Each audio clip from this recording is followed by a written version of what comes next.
Bom, pessoal, nós vamos dar continuidade à live de hoje. Vamos continuar um pouquinho ainda mais com a doutora Márcia Almeida, que está nos trazendo grandes e relevantes informações a respeito desse tema, tá? Cássia, obrigada por estar aguardando. Daqui a pouquinho eu te chamo novamente, tá? Pede para adicionar aí, não esquece, que senão depois eu não consigo te chamar. Eu ainda tô aprendendo a lidar com isso aqui, né? Deixa eu ver, cadê a doutora Márcia? Chamá-la primeiro aqui agora. Ops, peraí. Tô procurando aqui. Out.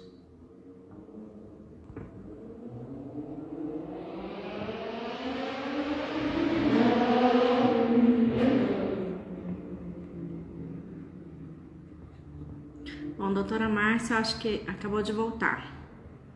Vou chamar, doutora Márcia. Não tô conseguindo te chamar. Você pede para adicionar aí, por favor, doutora Márcia? Achei. Vamos voltar então. Doutora Márcia, nós paramos numa questão bastante relevante que Já. bem-vinda de volta. Então, nós Obrigada, paramos gente. nessa questão bem relevante que foi com relação às classes sociais. Certa vez eu estive na delegacia da mulher acompanhando uma amiga que foi vítima de estelionato sentimental e ouvi da própria doutora Bruna Tocantins a seguinte frase: não, doutora, não preocupa não, isso não acontece só com ela.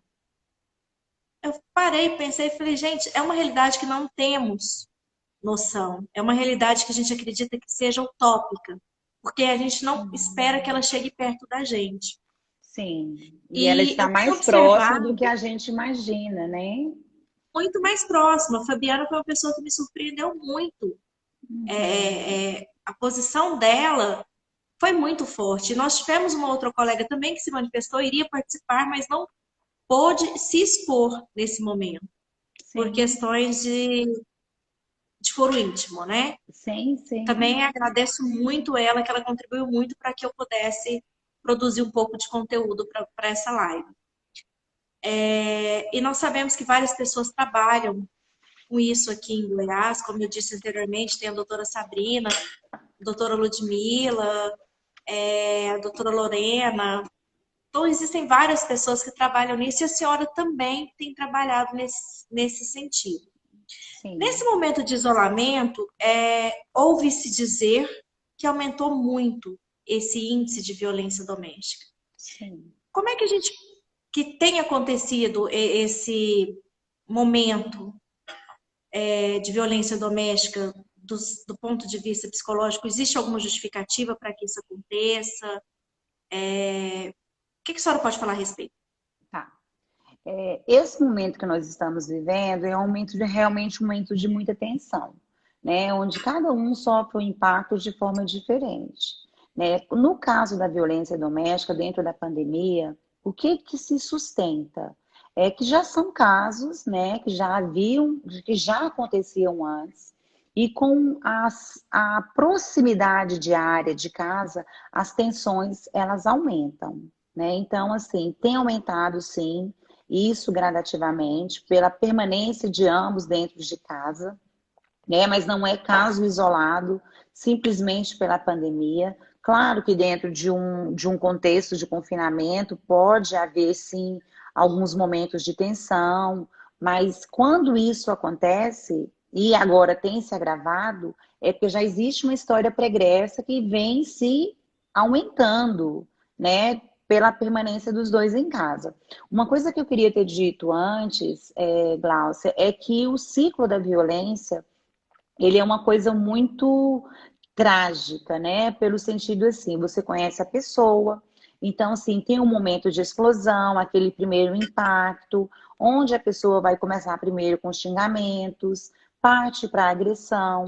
Aí depois a gente chama-se esse outro momento, a pessoa se arrepende no outro dia, que nós chamamos de fase da lua de mel, onde ele leva flores, como a Glaucia disse, né? Leva Sabia. flores, leva coisas, né, que ela gosta, pedindo perdão, falando que vai mudar. E a pessoa, por estar tão adoecida dentro desse contexto, ela cria-se uma expectativa de que haverá alguma mudança.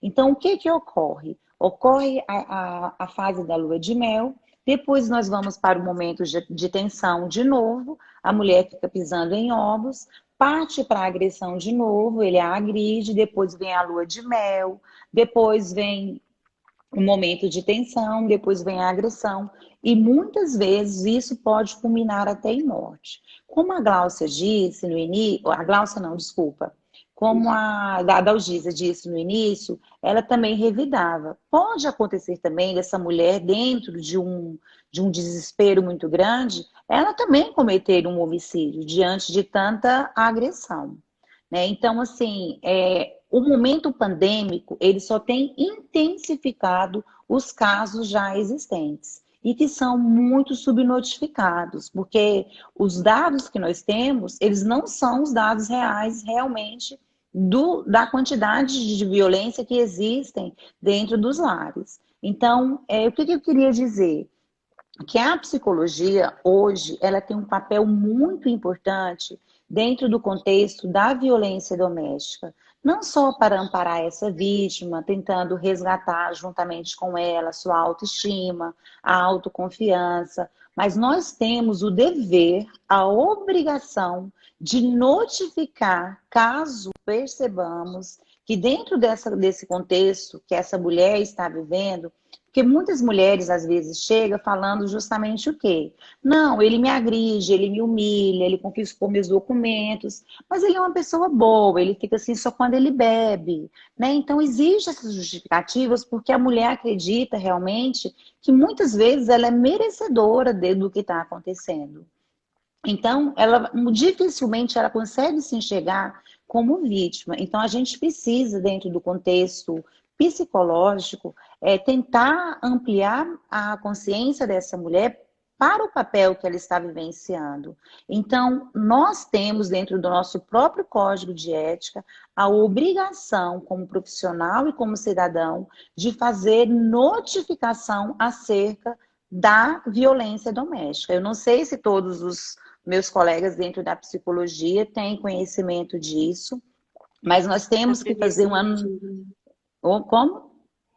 existe essa previsão legal mesmo. Acho que em todos da área de saúde Exatamente, da existe essa área de previsão. saúde, todos, dentista, médico, agente de saúde, enfermeiro, técnico de enfermagem, todos nós temos que ter ciência dessa medida, que nós precisamos notificar, é uma notificação compulsória, onde a gente vai fazer o quê? Enviar dados para a vigilância epidemiológica, para criar dados, né? Isso é de fórum totalmente íntimo, onde se preserva realmente a identidade da vítima, né? Para que eles possam criar políticas públicas para criar perfis, criar medidas preventivas, para criar dados realmente estatísticos e validados, para que a pessoa, para que as organizações que defendem as mulheres possam criar políticas públicas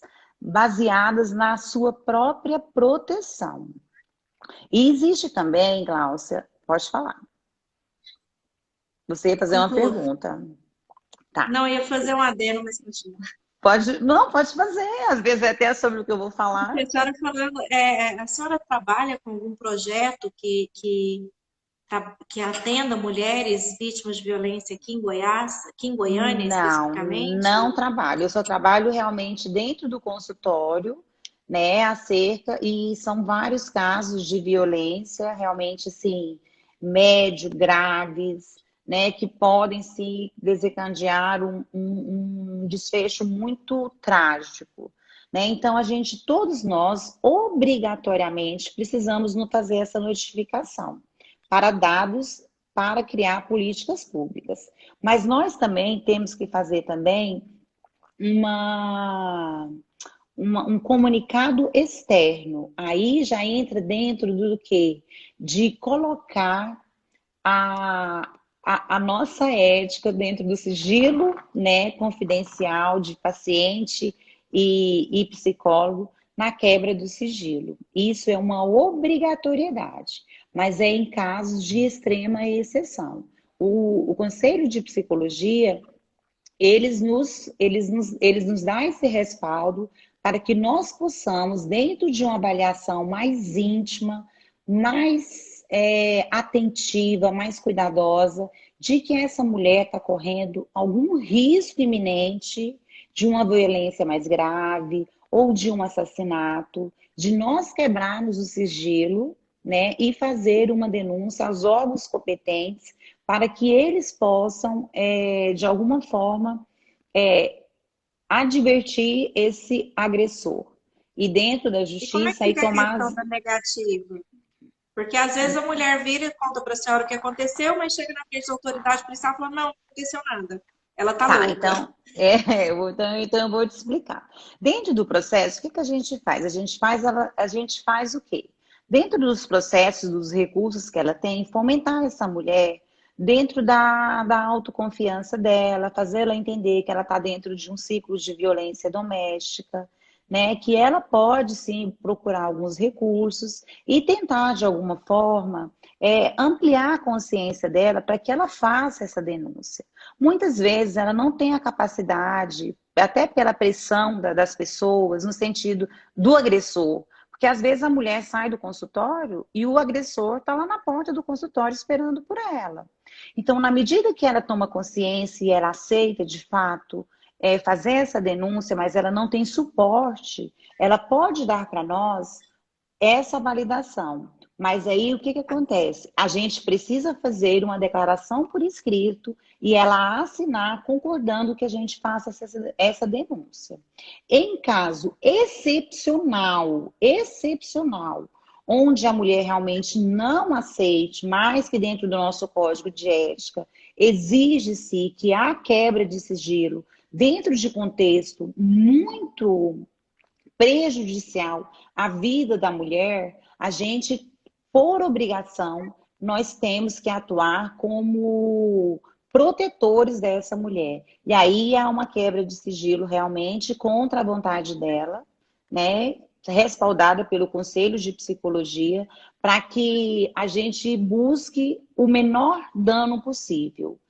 A quebra do sigilo, mas resgatar ou manter a vida dessa mulher em segurança.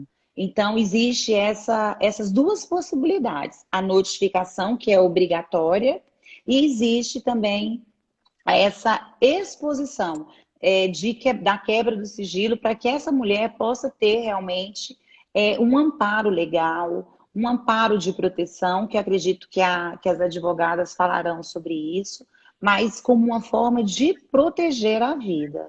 Porque esse é o nosso papel dentro da psicologia também, né? De E a avaliar os criação dessas riscos.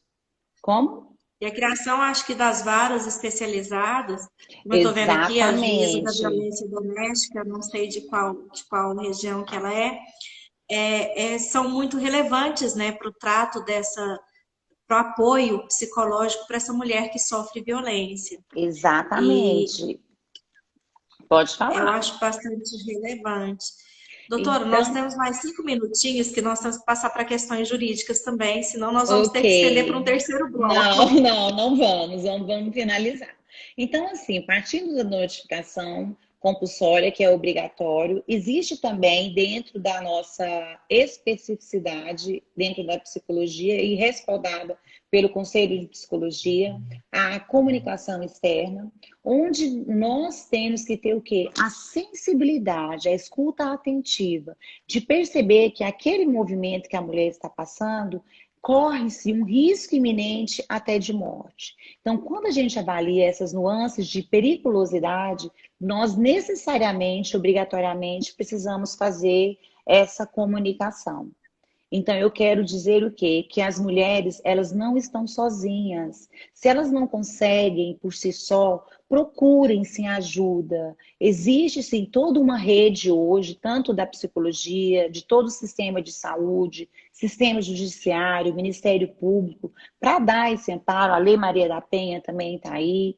Então, assim, ela pode sim resgatar a própria vida dela com autonomia, com autoestima e recomeçar essa vida dela dentro de um propósito onde ela pode ser autora da própria vida, né? Dela entender que ela não precisa ser alguém sendo comandada por outro, né? Ninguém no mundo é metade de ninguém. E onde uma pessoa está com excesso de violência, esse relacionamento está completamente disfuncional. Então, ela precisa ter essa ciência e procurar ajuda. Pelo menos é o que eu espero que as mulheres que estejam nos assistindo e que esteja passando por algum momento ou conheça alguém, estimule-as a procurar ajuda. Eu super agradeço a sua participação de Eu que extrema agradeço relevância. também, e é de Espero importância ter outra mesmo. oportunidade de voltarmos a falar sobre o tema, que ele é Com extenso, muito certeza, é vasto. extenso, muito, muito. E muito obrigada mesmo pela Gláucia, sua eu contribuição. que agradeço você, agradeço a doutora Daniela, agradeço todas as participantes de hoje que estão aqui conosco, e quero parabenizar também, né, o movimento pelos advogados de Goiás, que tem feito um papel muito bacana, né, principalmente nesse momento da pandemia. Eu quero dizer assim que estou fã realmente de vocês pela sensibilidade de estar um pelos outros e um pelos outros, pelas mulheres, pela sociedade, por todos nós. E violência doméstica jamais é só caso de polícia, é responsabilidade de todos nós. Beijos. Responsabilidade social. Um grande beijo, doutora. Exatamente. Obrigada. Beijo para vocês, querida. Obrigada, doutora. Agora nós vamos passar para a participação da doutora Cássia Castro, quem irá nos falar um pouco a respeito das questões jurídicas que envolvem a violência doméstica. Boa noite, Cássia. Tá linda. Boa noite, amor. Boa noite, pessoas. Tudo bem? E aí, tá Tudo tudo jóia. tranquilo? Ótimo bate-papo, né, com a doutora Márcia. São bem extensivos. Os esclarecimentos da doutora Fabiana também foram surpreendentes. Eu acho que vão contribuir muito com o que a gente tem para falar agora, né? Da questão legal Contribui. da coisa, Contribui. digamos assim. Eu queria só fazer um adendo aqui antes de entrar no mérito jurídico, que a Fabi, para todo mundo é a doutora Fabiana, né? Para nós é Fabi, uma grande amiga, e que eu fico muito triste de saber que pessoas tão próximas a nós, né? E com conhecimento técnico, conhecimento jurídico, já passou por tanta coisa, e que a gente acaba a gente fica sabendo por alto. A Fabi mesmo foi uma surpresa para todas nós. Acho que somos 250 advogadas, né? Nos grupos que a gente participa. E a doutora 256 em cada um. em cada um. Nós ficamos sabendo agora das agressões que ela sofreu por conta da live. Eu acho que a gente precisa se unir mais, ter mais unificação, sororidade, para poder não deixar que isso ocorra com tanta frequência, né? Porque eu imagino que tem muitas mulheres, muitas advogadas sofrendo com isso nesse momento. Sim, sim. Bem, Cássia, sem formalidades, a Cássia é uma advogada inscrita nos quadros da Ordem desde 2016, sócia fundadora do escritório Castro e Cuoco Advogados, com especialização em Direito Penal, Processo Penal, Tribuna, Direito do Consumidor, dentre outros. Seja muito bem-vinda à nossa live de hoje. Obrigada. Nós vamos começar falando a respeito da existência de que o aumento de violências domésticas, né? E o reconhecimento de que a mulher realmente sofre violência doméstica levou à criação da Lei Maria da Penha. Eu gostaria que você falasse um pouquinho a respeito da Lei Maria da Penha. Eu vou fazer uma pincelada do histórico, de o que aconteceu antes, para a gente conseguir entender o porquê da criação da Lei Maria da Penha. Quando o Brasil foi descoberto, né, a gente não tinha um código penal de fato nosso, brasileiro. Então a gente usava as ordenações filipinas. E o que acontece? Dentro dessa histórica, né, do Brasil colônia, os homens, as mulheres já eram vítimas de seus maridos, eram vítimas de violência doméstica. E naquela época, os homens, em caso de traição, por exemplo, os homens poderiam matar a sua mulher em praça pública e eles não eram punidos. A punição só ocorria se a traição fosse descoberta, de fato, caracterizada, e se a pessoa envolvida, o homem, o amante, vamos dizer assim, fosse uma pessoa de alto calão, né? Uma pessoa com títulos. Então, o que acontece? Eles acabavam dando uma pena de 3 anos de deserção para a África. Era isso que acontecia. Quando veio o Brasil República, né? Foi instituído o Código Civil em 1916. Em 1916, a mulher ela não tinha direitos. Para ela poder trabalhar, para ela poder fazer qualquer transação econômica, né, venda, compra, qualquer coisa que a mulher precisasse fazer, ou ela tinha que ter a autorização do pai por escrito, ou do seu marido. Então, o que acontece? Logo em seguida, veio a formalização da Constituição Federal em 88, que é uma Constituição extremamente nova, né? A nossa Constituição Federal é muito nova. E ela vem trazendo no seu artigo 5º direitos iguais entre homens e mulheres. Um pouquinho antes, em 1942, foi instituído o Código Civil, foi reformulado o Código Civil, ao qual foi dado o direito à mulher de voto, de assinar, de trabalhar, de ter uma independência, né, que a gente fala entre aspas, porque essa independência de fato ela não ocorria, estava no papel, mas ela não ocorria, de fazer as coisas sem autorização do seu pai, ou do seu marido, ou dos seus irmãos, do seu tutor, né, masculino, figura masculina. Então, a violência doméstica, ela não vem de agora, ela não é um caso atual. Ela é um caso que ocorre desde que Brasil é Brasil, desde que Brasil foi descoberto, desde a época da colônia, né? E o que acontece? Infelizmente, ou felizmente, teve que acontecer vários episódios gritantes e absurdos para a gente conseguir a aprovação da lei. A Lei Maria da Penha ela foi aprovada em 2006 e de uma forma com muita luta, com muita força. E ela levou o nome de uma mulher que tentou e fez de tudo para aprovar essa lei, que é a Dona Maria da Penha. É uma farmacêutica, a qual ela sofreu inúmeras violências, sejam física, psicológica, sexual, patrimonial. Ela levou um tiro, com 2 semanas que ela tinha recebido alta do marido, com 2 semanas que ela tinha recebido alta do hospital, o marido tentou eletrocutar ela dentro do chuveiro. Ela ficou paraplégica por conta das agressões sofridas.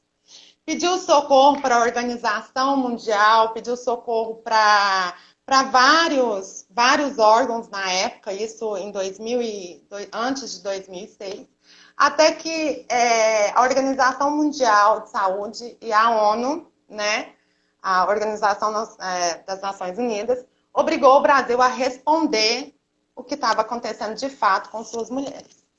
Então, foi assim que a lei foi aprovada, salvo engano, ela foi aprovada em agosto de 2006, tá? Com muita luta, com muito sofrimento, com muita morte de mulheres, né? Na aprovação da lei, a lei trouxe a tipificação, né? O que se entende por violência doméstica? Vem trazendo isso no seu artigo 5º, né? Que nada mais é que a violência doméstica e familiar contra a mulher é qualquer ação ou omissão baseada no gênero que lhe cause lesão, sofrimento físico, sexual, psicológico, dano moral ou patrimonial, né? Dentro dessa lei veio criado o Juizado Especial da Mulher, ou seja, a gente saiu da esfera de juizado simples, né? Juizado especial comum, E hoje nós temos várias especializadas de violência da mulher, de especializadas da mulher, bem como delegacias. Só que, infelizmente, apesar da gente ter essa grande vitória, hoje nós temos 8% em sede nacional, tá? De juizados especializados e de delegacias especializadas. Então, é uma realidade que no papel é uma coisa e na prática é totalmente diferente. São Tá, mas pouquíssimas. esses 8%, eles deveriam ser representados por quantos por cento para atender realmente a necessidade? Eles teriam que ser representados 100%, Glau. Cada estado, cada município, cada cidade, não é só capital, cada cidade deveria ter, cada comarca, Pelo no caso menos uma delegacia. da mulher, cada cidade deveria ter a delegacia da mulher, tá? E a gente sabe que nem todas as cidades são comarcas, né? Então, assim, dentro das cidades que são comarcas, deveria ser instituído, ser instalado o juizado especial da mulher, que não tem. Hoje nós contamos com 8%. Dados esse atualizado ontem pelo STF. Tá? Não é uma coisa assim que a gente buscou e falou assim, não, é isso, um dado que não está atualizado. Foi atualizado ontem pelo STF. Nós temos 8% hoje no país, infelizmente. Né? Uhum. E aí, o que acontece? Quando a lei foi aprovada, ela foi aprovada de uma forma para prevenir, né, e para diminuir a violência contra a mulher, violência doméstica. Só que acabou, ela funciona, é uma lei que funciona, tá?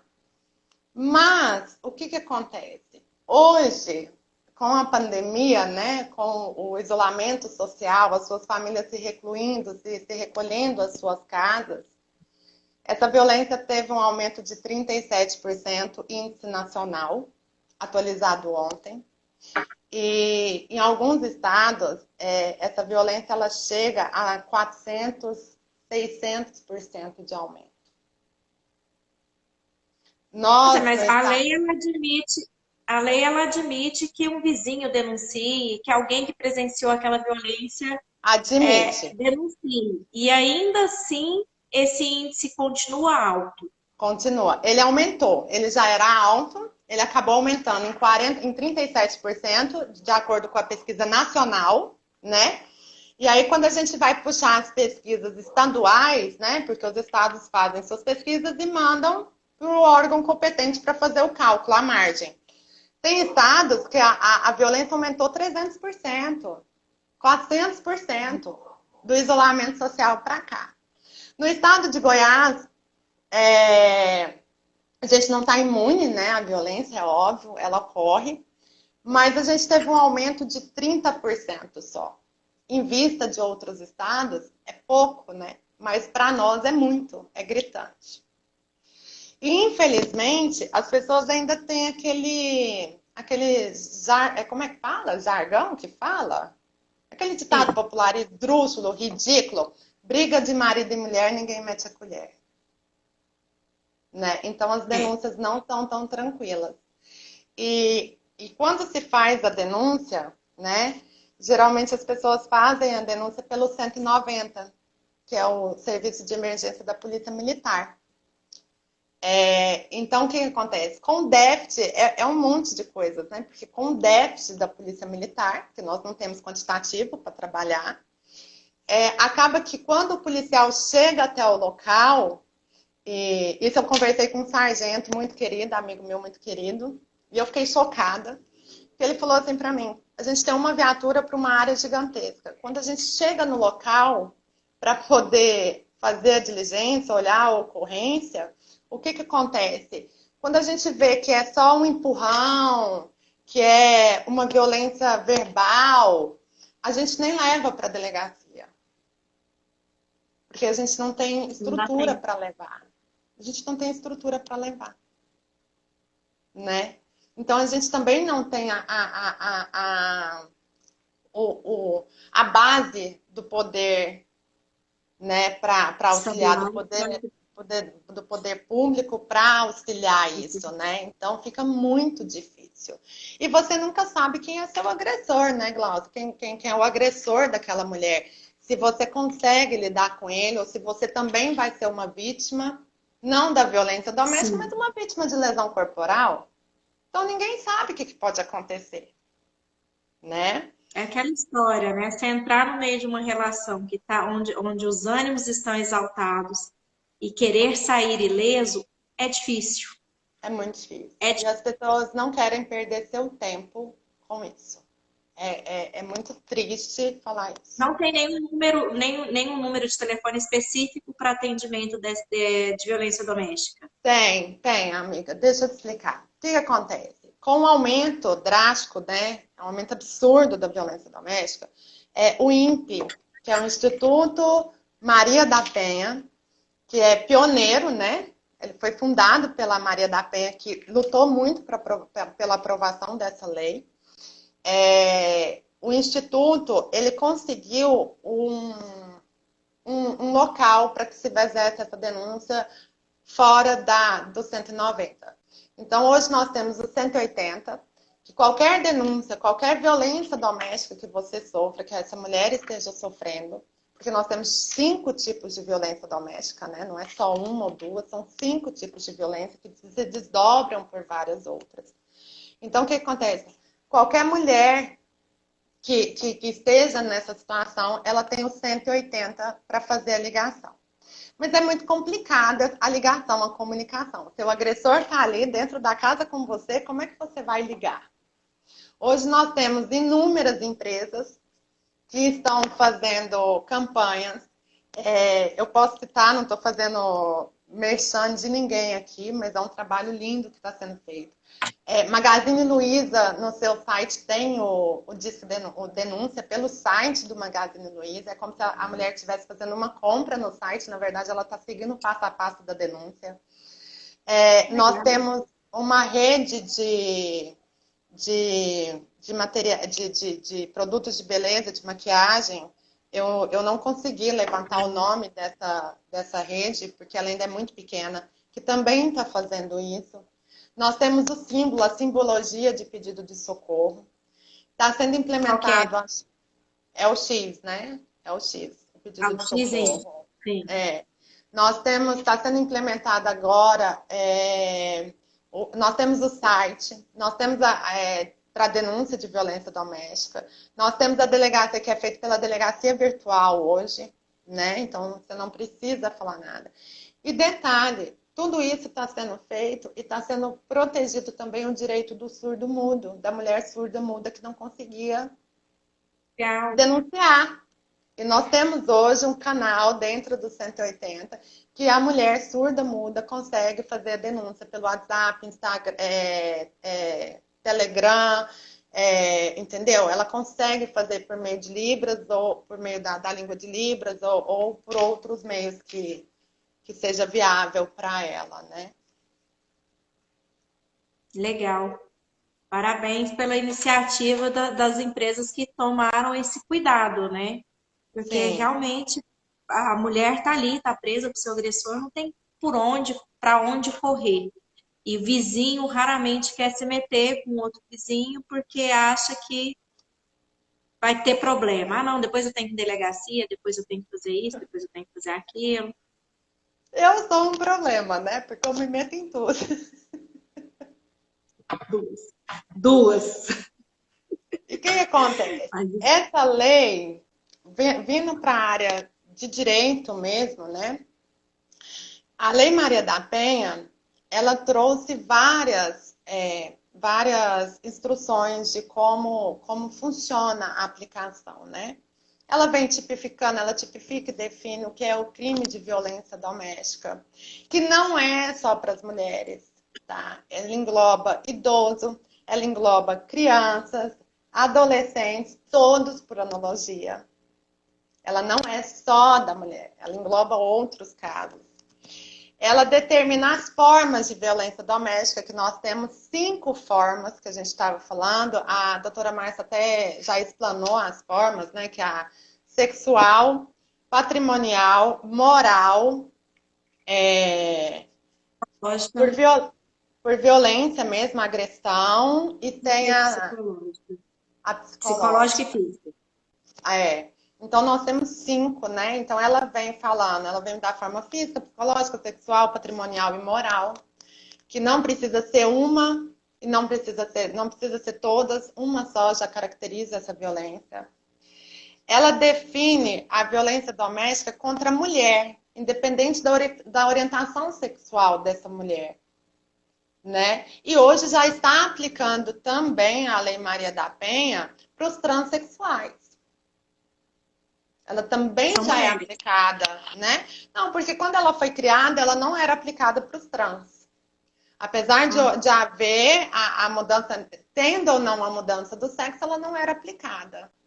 E hoje ela já é Entendi. aplicada sim, tá? Ela vem trazendo também que antigamente a mulher ia lá na delegacia, denunciava. Aí instaurava o inquérito policial. Aí a mulher ia lá na delegacia e falava assim, olha, doutor, falava com a autoridade policial, olha, doutor, eu não quero mais. Ela conseguia retirar essa queixa em sede de delegacia. Hoje ela não consegue mais. Ela só renuncia, ela tem o direito de renúncia da denúncia, só que só perante o juiz. Ela não pode fazer de outra forma. Ela só pode fazer Ela tem que perante o justificar juiz. por que ela está renunciando? Ela tem que justificar. Ela tem que justificar, tá? E o que justificaria? Então, cada caso é um caso, né? Cada caso é um caso. Ela pode simplesmente falar que não foi aquilo, que ela não quer tocar aquilo para frente, que ela que foi um caso isolado. Eu já vi, como militante na área penal, eu já vi casos que só pelo fato dela falar, olha, foi um caso isolado, eu sou casada com ele há 20 anos, foi um caso isolado, eu tenho 2 filhos, e nunca mais aconteceu, e eu não tenho interesse de tocar isso para frente, o juiz renuncia, aceita a renúncia, tá? Isso a gente não pode falar, é isso que faz aceitar a renúncia, porque cada caso é um caso, e isso é Sim. de entendimento do juiz. Outra coisa que veio nessa lei é que as penas pecuniárias foram suspensas. Deixa eu fazer uma perguntinha antes, complementando. Existe possibilidade do juiz se negar a aceitar a renúncia? Existe, Glaucia. Não está tipificado, não está descrito na lei, tá? Mas existe sim. Se ele vê que ela está fazendo, que a mulher está fazendo essa renúncia por meio de coação, tá? Por meio de uma pressão, por meio de ameaça, por conta do seu agressor, o juiz pode se negar a renunciar e a tocar o processo. Beleza, continua. Outra coisa muito importante que veio nessa lei foi as penas, né? Porque antigamente, como o crime, né? Por exemplo, a ameaça. A ameaça é um crime com uma pena muito pequena. Ela não é privativa de liberdade, né? Não é uma pena que dá a cadeia. Você paga ela dentro do Código Penal com prestação de serviço ou pecúnia. Paga a cesta básica e tá tudo certo. A Lei Maria da Penha trouxe que os crimes contra a mulher, crimes de violência doméstica, não tem pena pecuniária, tá? Ela tira do juizado especial criminal a competência de processar e julgar os crimes de Maria da Penha e cria os juizados especiais da mulher, tá?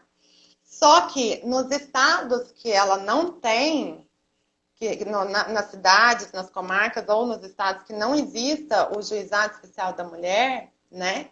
Eles não são julgados, esses crimes não são julgados pelo juizado especial criminal. Eles têm que ir para a justiça comum criminal. Tem essa diferença, tá? Que mais? Altera o Código Penal impossibilitar a decretação de prisão preventiva. Ela traz essa alteração para a decretação de prisão preventiva.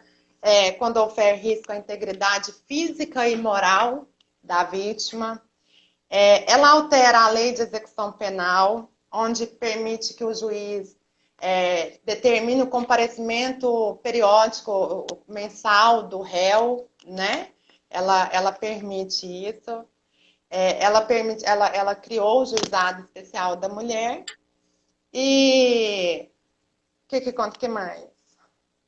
Ela E exige trouxe e ela ela trouxe exige um aumento. ela exige alguma responsabilidade do judiciário em investigar a situação da mulher posterior à agressão ou não existe essa inovação? Não, não trouxe. Não trouxe. Tá? E o que acontece? E ela trouxe um aumento de pena. Essa lei ela trouxe um aumento de pena, que se a violência doméstica for cometida por mulheres que tenham deficiência física ou sejam surdas e mudas, tem um aumento de pena aí significativo, tá? Quando você sofre a violência, você chega à delegacia, a autoridade policial, ela tem um trâmite. Antigamente você chegava na delegacia, a autoridade policial, geralmente homens, né? Infelizmente, virava e falava assim, não, isso aí não é nada, é briga de marido e mulher, tá tudo certo, pode ir embora para sua casa. Né? Hoje não.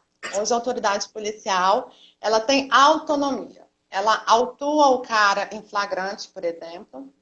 Ela pode pedir para o juiz determinar medidas protetivas em 48 horas e ela pode representar pela prisão preventiva do cabra, do violentador. Certo? Sim. Então, o que acontece? É instaurado um inquérito policial, feito flagrante, no caso de flagrante. Faz o flagrante, instaura o inquérito policial, remete para o judiciário, Ministério Público oferta a denúncia, juiz recebe a denúncia e vamos correr o processo. O que acontece? Só que tem uma fase pré-processual, que é a decretação da prisão preventiva pode ser feita em 48 horas após a denúncia, até 48 horas após a denúncia.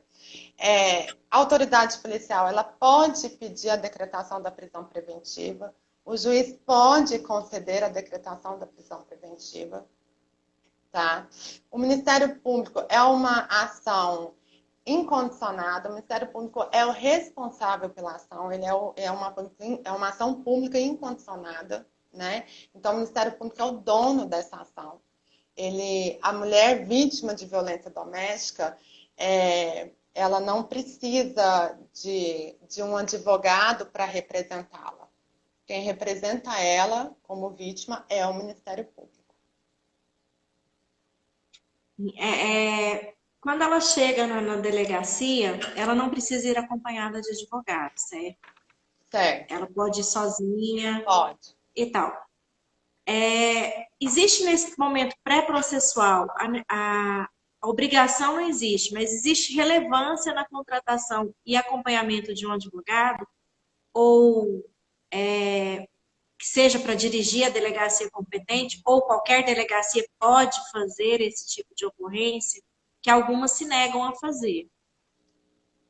O que acontece? Qualquer delegacia, ela não pode, ela deve, é obrigação fazer a ocorrência. Não existe, hoje a gente tem muita ocorrência virtual. Ah, faz tudo virtual. Não existe isso para crime para crimes de violência doméstica. Se a vítima chegar até a delegacia, qualquer uma que seja, não precisa ser a delegacia da mulher, delegacia especializada para esse tipo de crime. Uma que a gente não tem em todos os lugares, né? A gente não tem. Então, o que acontece? Se ela chegar, a autoridade policial é obrigada a registrar a ocorrência, né? Claro que analisando os fatos. É óbvio que tem que se analisar os fatos, né?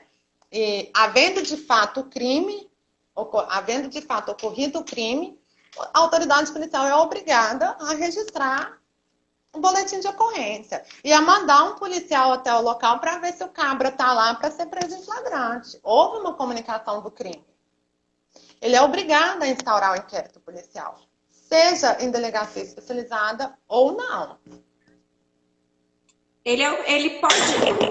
A autoridade policial pode promover a retirada do lar do agressor ou não? Isso só acontece em razão da prisão flagrante? Não, o que acontece? A autoridade policial, ela não tem competência para mandar o agressor sair de casa. mas ela tem competência para solicitar em 48 horas, solicitar de imediato e em 48 horas ter uma resposta para a decretação das medidas protetivas, bem como da retirada do autor de sua residência, tá? Mas isso tudo vem de resposta do juiz, do magistrado. Pois é, chegou o processo lá. Como é que transcorre esse processo judicial de agressões a Maria da Penha? O Ministério, Como é que ocorre o trâmite do processo, é o isso? processual? Isso. É feito o relatório, feito o inquérito, instaurado o inquérito, um exemplo, instaurado o inquérito policial, concluído o inquérito policial com relatório policial, remete-se para o judiciário.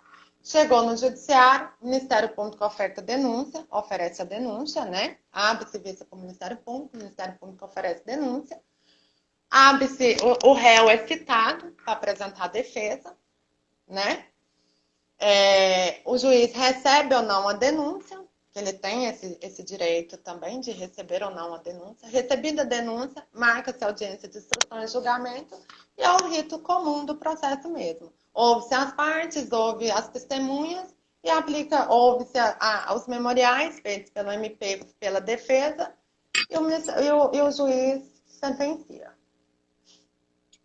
Com o advento da lei, o feminicídio, né, o homicídio da mulher, passou a ser um crime, fugiu a palavra, me ajuda, é um crime hediondo, certo? Uhum. O trâmite desse autor do crime hediondo, né, do feminicídio, lógico que vão correr nas varas especializadas que vai fugir ao juizado, vão correr nas varas Os crimes criminais dolosos comuns, contra a vida. crimes dolosos contra a vida. O procedimento também é o mesmo ou muda para esse autor do crime? É o mesmo. Não, é assim, Glaucia. Nós estamos tratando juizado especial da mulher. O que acontece? São crimes que já são tipificados no Código Penal, que é ameaça, lesão corporal, enfim, estelionato, enfim.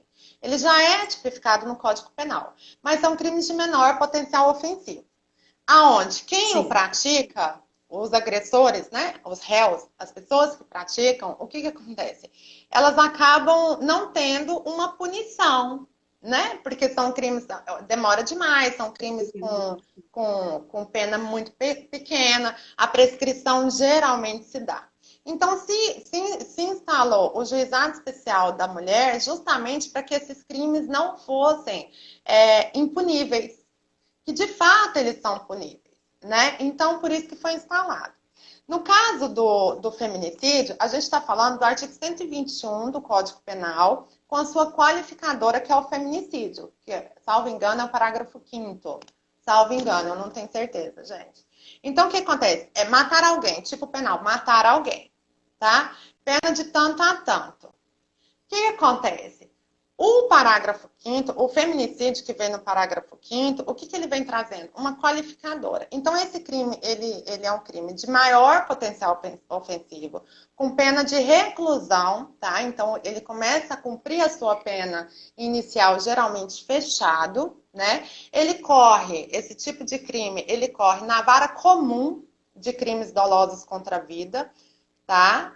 E o que acontece? É o trâmite normal de um processo. Só que na hora da dosimetria da pena, quando o juiz for sentenciar, para as pessoas entenderem, quando o juiz for sentenciar a pena, ele segue um esquema do Código Penal, do Código de Processo Penal e do Código Penal, que é a dosimetria da pena mesmo. Então, ele vai dosar e vai agravar, ele vai ter um aumento nessa pena, né? Então, o que acontece? É diferente o trâmite de dosimetria de pena, mas o trâmite processual é praticamente o mesmo. Bom saber. Bom, nós temos mais 5 minutos, exatamente 5 minutos, e eu gostaria que você fizesse algum outro comentário relevante a respeito da questão penal, criminal, da violência doméstica, para a gente poder encerrar. Gente, eu falo muito assim, a lei está aí para todos, né? eu escuto muito, desde que eu fui convidada para fazer essa live, eu escutei muito de amigos queridos e de homens, amigos também, que falavam assim que essa lei era inconstitucional por conta porque tem diferença, né? Tem uma Exclusão de gênero. diferenciação de gênero. E o artigo 5º da Constituição Federal traz que todo mundo é igual, não tem distinção. E que afetava o princípio da isonomia. Essa lei afetava, ela feria o princípio da isonomia, né? E que esse princípio, foi trago, isso foi muito questionado. E esse princípio, ele não é ferido, porque o princípio da isonomia, ele é aplicado para pessoas iguais, interesses iguais. Para a desigualdade, ela tem que ser tratada como desigual. E nós somos, infelizmente, dentro do mundo que nós vivemos, né? Nós somos uma parte que não tem voz, que não tinha voz, que nunca teve voz. Então, ela veio justamente para igualar, para dar igualdade às situações. E inconstitucional, ela não é, já deixo avisado, o STF já se manifestou e já se posicionou a respeito disso e já trouxe que ela é constitucional, tá? Outra coisa que eu olhei muito, eu estou olhando para baixo, que eu fiz umas anotações aqui. A Lei Maria da Penha pode ser aplicada tanto para o homem quanto para a mulher? Não, ela só é aplicada para a mulher. Mas ela pode ser aplicada por mulher com mulher? Atritos entre duas mulheres? Pode, ela pode ser aplicada entre mulheres. A Lei Maria da Penha foi feita só para as mulheres se vingarem dos homens? Não, a Lei Maria da Penha foi criada como um mecanismo para enfrentar e combater a violência doméstica, que é a parte mais fraca é a mulher, né? Então, assim, o que eu posso concluir nisso tudo, gente, denuncia, não fique calada, vocês não estão desamparadas, nós temos N situações, N institutos, N ONGs, N auxílios do Estado, do governo estadual, do governo federal, para abraçar essas pessoas que estão nessa posição e nessa situação. Denuncie. A gente só vai combater com denúncia. Briga de marido e mulher, se mete a colher, sim, tá? Você vê uma pessoa sendo agredida, independente da forma, seja verbal, seja física, seja patrimonial, entre sim, denuncie sim. Use o 180, use o site, use o boletim virtual que hoje nós temos, use os mecanismos que o Estado e as pessoas privadas estão dando para fazer esse tipo de denúncia. Cássia, muito obrigada pela sua participação. Obrigada por ter aceitado o convite. Seus esclarecimentos foram de grande valia para todos. Espero que todos tenham gostado. E, oportunamente, a gente volta a se falar em relação a outros temas, tá? Gostei muito da sua participação.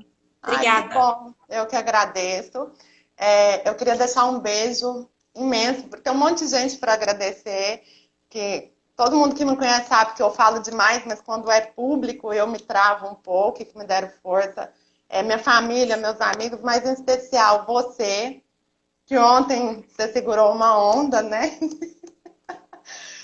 Agradecer a Alessandra, agradecer a Cirlei, agradecer a Ludmila, agradecer a um amigo muito querido, ele está assistindo, eu não posso falar o nome dele, porque ele é uma pessoa pública. Seu pai pública. tá aí também, que eu vi, sua mãe, minha sobrinha.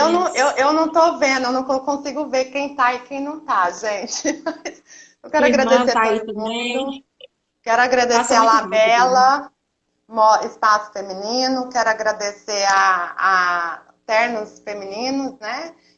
A Raquel, Luísa, e quero agradecer você, ao espaço, a confiança, a Fabi por ter se apresentado e se aberto da forma, se exposto da forma que ela se expôs, a doutora Márcia, que deu um entendimento excelente para nós.